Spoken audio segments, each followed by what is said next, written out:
রাজ্যের বিরোধী দলনেতা শুভেন্দু অধিকারী তার বেশ কিছু দল বিরোধী মন্তব্যে বিপাকে পড়েছে বিজেপি। দেখুন কি বলছেন উনি। बोलबो जो हमारे साथ हम उनका साथ, जो हमारे साथ जो हमारे साथ जो हमारे साथ हम उनका साथ, सबका साथ सबका विकास बंद करो। जाएंगे, कश्मीर हमारा है। आप मुसलमान जहां हैं ज्यादा मत जाइए। पार्टी का स्टैंड से इसका कोई लेना देना नहीं है।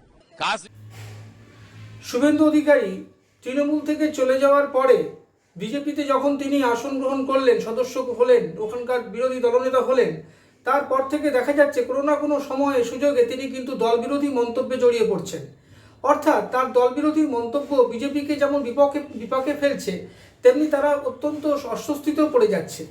কারণ কিছুদিন আগে তিনি বলেছিলেন প্রধানমন্ত্রীর যে নীতি, প্রধানমন্ত্রী পলিসি সবকা সাথ সবকা বিকাশ, সেটাকে তিনি অত্যন্ত কাউন্টার করছেন এবং বিপক্ষে মতবাদ দিচ্ছেন। কোথায় না ওপেন ফোরামে। আপনারা ভাবুন, নরেন্দ্র মোদী হচ্ছে সর্বোচ্চ নেতা, তার যে একটা বক্তব্য, তার যে একটা পলিসি এবং গোটা দেশ জুড়ে যেটা পালিত হয় যে সবকা সাথ সবকা বিকাশ, তিনি কি করলেন? তিনি বক্তব্য হলো যে না, যারা আমাদের সঙ্গে আছে তাদের সঙ্গে আমরা থাকবো।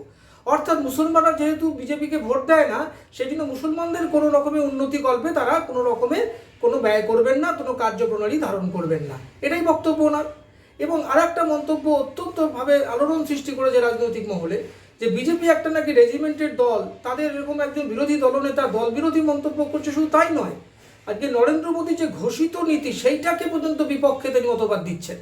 তারপরেও কিন্তু দেখা যাচ্ছে না যে তাকে ডেকে কেউ কথা বলছেন, তাকে রাজ্য সভাপতি ডেকে পাঠিয়ে তাকে স্ট্রিকচার দিচ্ছেন, বলছেন না এরকম বলা যাবে না।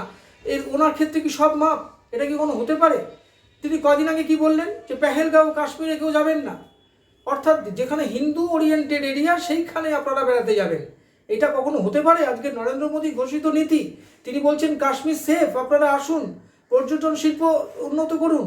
আজকে কাশ্মীর ভারতের অঙ্গ, আজকে এটা নিয়েই তো বিরোধ পাকিস্তানের সঙ্গে। তাহলে আপনার এই মতবাদ তো পাকিস্তানকে উৎসাহিত করবে। শুভেন্দু অধিকারী, আপনি একজন বিজেপি নেতা, শুধু তাই নয়, আপনি একজন দেশের নাগরিক। আপনি কি করে পারছেন এই কথা বলতে যে কাশ্মীরে যাবেন না?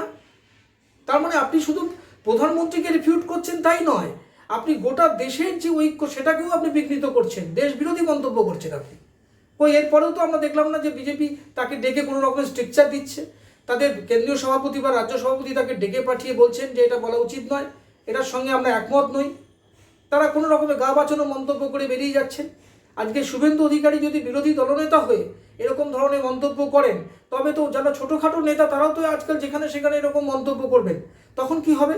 তখন তো গোটা যে সিস্টেমটা ভেঙে পড়বে।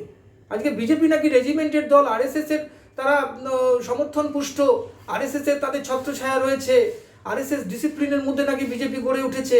এটা যদি সত্যি হয় তবে বিজেপির আজকে এত ঘোষিত নীতি, নরেন্দ্র মোদী প্রধানমন্ত্রী ঘোষিত নীতিকে আজকে বিপক্ষ মত দিচ্ছেন কে? না, রাজ্যের বিরোধী দলনেতা শুভেন্দু অধিকারী।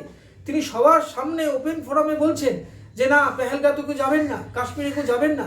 কেন? কাশ্মীর তো ভারতের অঙ্গ, অবিচ্ছেদ্য অঙ্গ। আপনি এটা কী করে বলতে পারেন? আজকে মানুষ চুজ করবে সে কোথায় যাবে কোথায় যাবে না।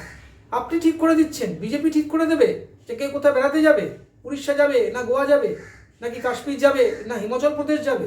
আপনার ব্যক্তিগত পছন্দ, আপনি যেতে পারেন না, আপনি যেতে পারেন। আপনি চাপিয়ে দিচ্ছেন কি করে জনগণের উপরে? এটা কখনো হতে পারে? ভারতবর্ষে ঐক্য বিঘ্নিত হয়েছে। আজকে অন্য কোনো নেতা বললে আপনার তো সঙ্গে সঙ্গে এটা নিয়ে এফআইআর হয়ে যেত, কারণ আর নাকি এটা দেশ বিরোধী মন্তব্য হয়ে যেত।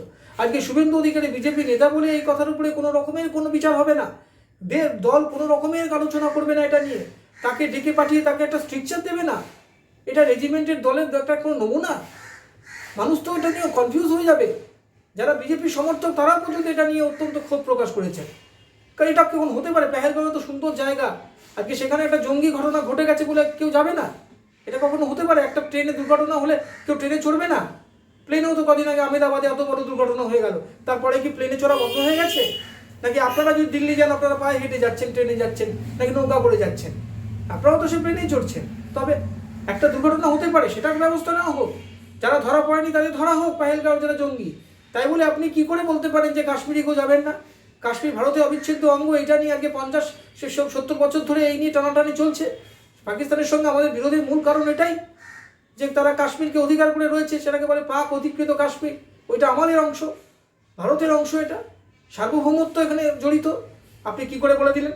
তাহলে এই ইদানিংকালে সব এত দল বিরোধী মন্তব্যগুলো করছেন শুভেন্দু অধিকারী, সেখানে পেহেলগাঁও নিয়ে হোক বা সবকা সাথ সবকা বিকাশ নিয়ে হোক বা আরও অন্যান্য ইস্যুতে বেশ কিছু কথা কিন্তু উনি বলে ফেলছেন, সেটা পুরোপুরি বিজেপি স্ট্যান্ডের বাইরে।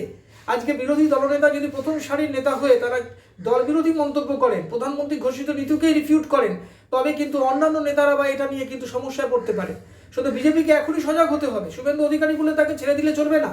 মানুষের সামনে একটা দৃষ্টান্ত তৈরি করুন, এই বলে যে শুভেন্দু অধিকারী হোক বা যেই হোক দল বিরোধী মন্তব্য করলে তাকে সাজা পেতেই হবে।